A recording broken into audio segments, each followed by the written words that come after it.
Well, at least Foot Locker in Minneapolis was safe last night, but don't count your chickens before they're hatched, because it's only a matter of time until the inevitable happens as usual. And as you know, the verdict was rendered yesterday in the Derek Chauvin case, and it was broadcast live on all of the television networks. And when I say all, I mean all, including ESPN, the former sports network, which is now just another social justice warrior propaganda outlet, which had a live feed into the living room of George Floyd's family to get their reaction as they watched the verdict on television. And judging by their reaction, you would think that George Floyd was just inducted into the Hall of Fame, which I guess in a sense he was. ESPN then talked about the trial for the rest of the afternoon, and I haven't seen them this excited since the O.J. Simpson verdict. But not everybody is happy, like this MSNBC contributor. Well, I'll say this, Nicole. Like I said, I actually always thought that he would be found guilty because it's sort of a cultural makeup call. But I'm not happy. I'm not pleased. I don't have any sense of satisfaction. I don't think this is the system working. I don't think this is a good thing. I mean, this is not the system working. This is a makeup call. This is the justice system trying to say that, hey, this is one bad apple, because that's how this is going to be interpreted.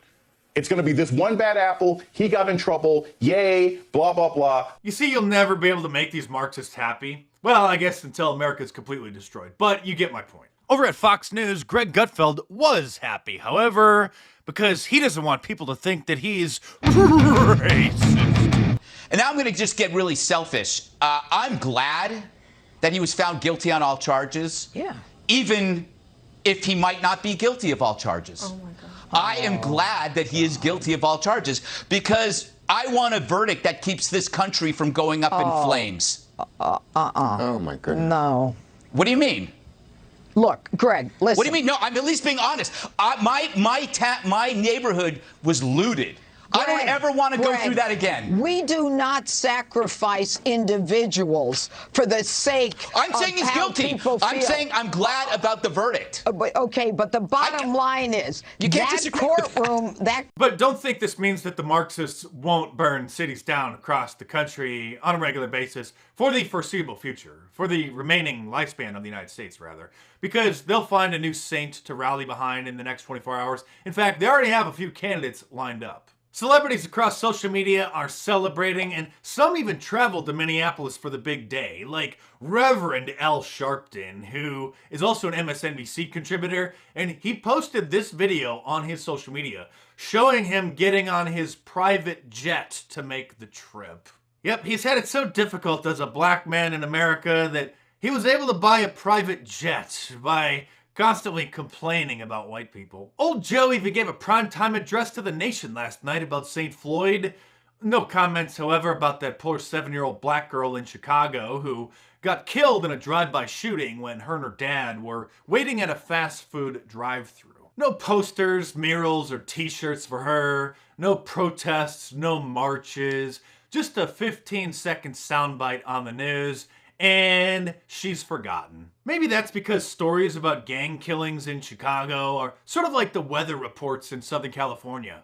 Today it was 72 degrees and sunny. Well, duh, same story every day. The biggest takeaway from the Fentanyl Floyd case is that people should wait until they see all of the evidence or hear both sides of the story before making a judgment. Because if you recall, when that video first went viral, showing him laying on the ground with the cop over him, pretty much every single person thought that the cop was a dirtbag and should be arrested immediately. And of course, he was, but Black Lives Matter still rioted and looted and burned down the local police station, if you recall. For the first time in Black Lives Matter history, the entire country, from the Democrats to Republicans to Black Lives Matter and people who hate the police to people who love the police, thought that the video was horrifying and that the officer should be arrested.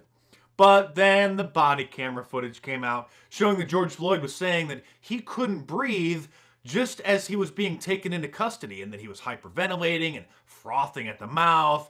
Then the toxicology report came out showing that he had a lethal dose of fentanyl in his system.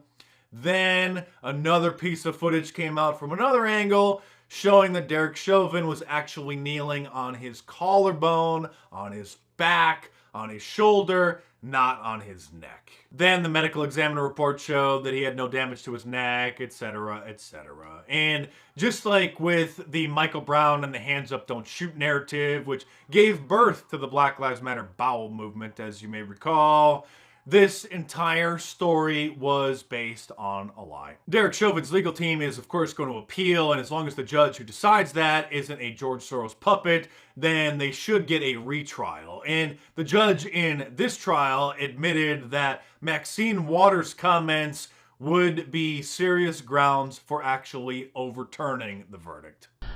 And now that we have U.S. representatives threatening acts of violence in relation to this specific case, it's mind-boggling to me, Judge. Well, I'll give you that Congresswoman Waters may have given you something on appeal that may result in this whole trial being overturned. Not a single Democrat in Congress condemned Mad Maxine's comments, and instead, Nancy Pelosi publicly defended her. But that wasn't enough, and so a reporter for PBS, who is paid for by our tax dollars, pressured Circleback Psaki because she wanted old Joe to defend Maxine. I wonder why the White House isn't also coming to the defense of Representative Waters, given the fact that she's now facing an onslaught of attacks, especially by, I would say, Republicans. I wonder why the White House isn't saying, we back what she said about being confrontational. She was obviously not threatening violence. There are civil rights leaders that are saying that's what civil rights is to be confrontational, to be active. Well, she also clarified her own remarks, Amish, and I think that's the most powerful piece to point to.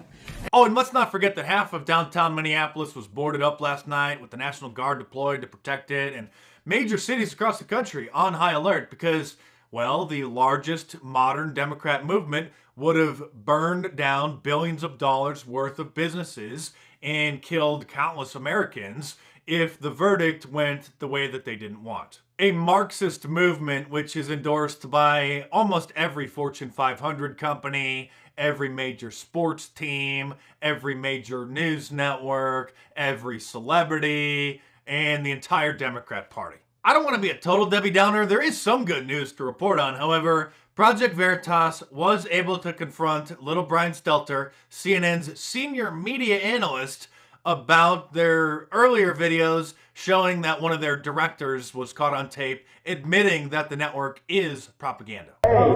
Hey, how's it going? Good, how are you? Good. Give me 1 second. CNN embraced Director Chester's philosophy of the news. Do you think it's going to be just like a lot of like fear? Like, time it. Yeah, fear sells. Fear sells. Does fear sell? Does Charlie Chester still employed at CNN? I feel a little bit bad for you. Why is that? Mr. Stelter, we have a few more questions. Do you report any news that Jeff Zucker doesn't directly tell you to report?